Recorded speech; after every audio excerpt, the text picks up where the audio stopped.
মহিলাদের 1 জুন ঢোকাবো 3000, যুবকদের আমরা 1500 টাকাটা পাঠাবো 3000। মমতা বলেছে 5 বছর দেবে, আমরা বলেছি যতক্ষণ না চাকরি দিতে পারবো ততক্ষণ দেব। বার্ধক্য ভাতা 1000 পান বার্ধক্য বিধবা দিব্যাঙ্গ, 1 জুন থেকে ওটা ডবল পাবেন 2000 টাকা। পিএম কিষাণ সম্মান নিধি 6000 পাচ্ছেন, 1 জুন থেকে ওটা 9000 পাবেন। এখন ভুয়া স্বাস্থ্য সাথীর কার্ড ভেলোরে চলে না, কটকে চলে না, মুম্বাইতে চলে না, দেবী সেটির হসপিটালে চলে না, ডাক্তার রেড্ডির হসপিটালে চলে না, শঙ্কর নেত্রালয়ে চলে না, মুম্বাই ক্যান্সার হসপিটালে চলে না। আমরা আয়ুষ্মান ভারতের কার্ড দেব গোটা ভারতে, কাশ্মীর থেকে কন্যাকুমারী 5 লক্ষ টাকা পর্যন্ত চিকিৎসা ফ্রি। প্রসূতি মায়েরা 21000 টাকা পাবেন, 5টি পুষ্টিকর খাবারের কিট পাবেন। যারা পড়াশোনা করছেন মহিলারা, বোনেরা, কন্যারা গ্রাজুয়েট স্তরে এককালীন 50,000 টাকা, তাতে ল্যাপটপ কিনতে পারেন, ট্যাব কিনতে পারেন, বই কিনতে পারেন, কম্পিউটার কিনতে পারেন। 50,000 টাকা একসঙ্গে দেব।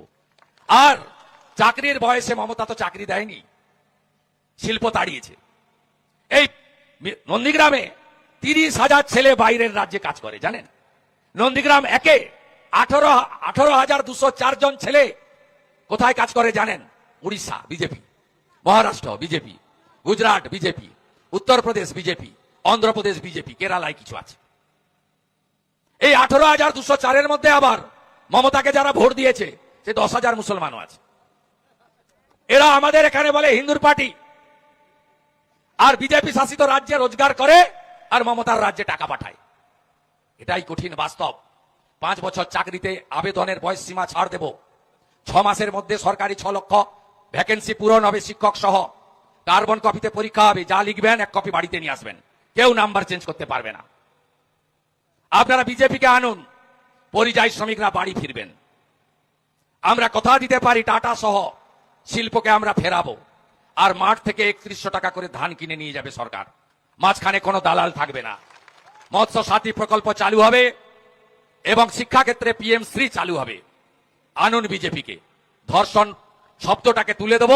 কেউ যদি ধর্ষণ এর মতো কুকাজ করেন, সকালে জমা নিয়ে বিকালে খরচ করে দেব। আরজি করের মা পানিহাটিতে বিজেপির প্রার্থী বলছে আমার মেয়ের বিচার দিতে পারে একমাত্র বিজেপি। সন্দেশখালীর প্রতিবাদী মুখ রেখা পাত্র হিঙ্গলগঞ্জে প্রার্থী। কামদুনি আন্দোলনের মুখ টুম্পা কয়াল বিজেপির পতাকা হাতে রাস্তায়। মা বোনেরা জাগুন, দেবী শক্তি জাগুন। এই অন্যায় মেনে নিতে আমরা পারবো না। বিজেপি বলছে লাখপতি দিদি বানাবো, মহিলা নিরাপত্তায় দুর্গা স্কোয়াড বানাবো, মহিলা পুলিশের ব্যাটালিয়ন গড়বো মাতঙ্গিনী হাজরা, রানী রাসমণির নামে। আর মমতা ব্যানার্জি বলছে মহিলারা সন্ধ্যাবেলা ঘর থেকে বেরোবেন না। এই তফাৎ তৃণমূলের সঙ্গে বিজেপির। আমাকে জেতাবেন তো? জেতাবেন তো বড় মার্জিনে? আচ্ছা বন্ধু, একটা কথা জিজ্ঞেস করব। হিন্দু গ্রামগুলোতে তৃণমূলের পতাকা আছে, মুসলমান গ্রামগুলোতে বিজেপির পতাকা নেই। মুসলমান গ্রামে বিজেপি প্রার্থী প্রচার করতে পারে না, হিন্দু গ্রামে তৃণমূল প্রার্থী প্রচার করে। আপনারা কবে ঐক্যবদ্ধ হবেন আমি জানতে এসেছি। মোহাম্মদপুর হাই মাদ্রাসা বুথে আমি পাই 2টা, তৃণমূল পায় 800। মোহাম্মদপুর হাই স্কুল বুথে, হিন্দু প্রধান বুথে 700 ভোট পড়লে আমি পাই 400, তৃণমূল 250, সিপিএম এবং অন্যান্যরা 50। একটু ভেবেছেন? একটু ভেবেছেন? আপনারা ভাগ হচ্ছেন, ওরা কিন্তু ঐক্যবদ্ধভাবে ভোট করছে। আপনি ভাবুন, ভাবতে থাকুন।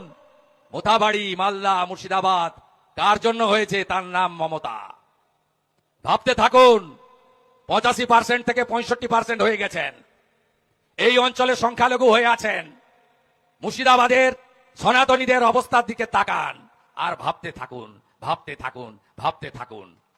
আমি আশা করব যদি হাই মাদ্রাসা বুথে আমাকে একটা ভোট না দেয়, তাহলে মাথায় টিকা, ধুতি পরা, গলায় তুলসী রাখা, বিবাহিত মা বোন দিদি হাতে শাঁখা পলা সিঁদুর রাখা, ঘরে তুলসী মঞ্চ থাকা ভোটাররাও তাদের বুথে তৃণমূলকে শূন্য করবে। তাই তো? ঢুকলো মাথায়? ঢুকলো?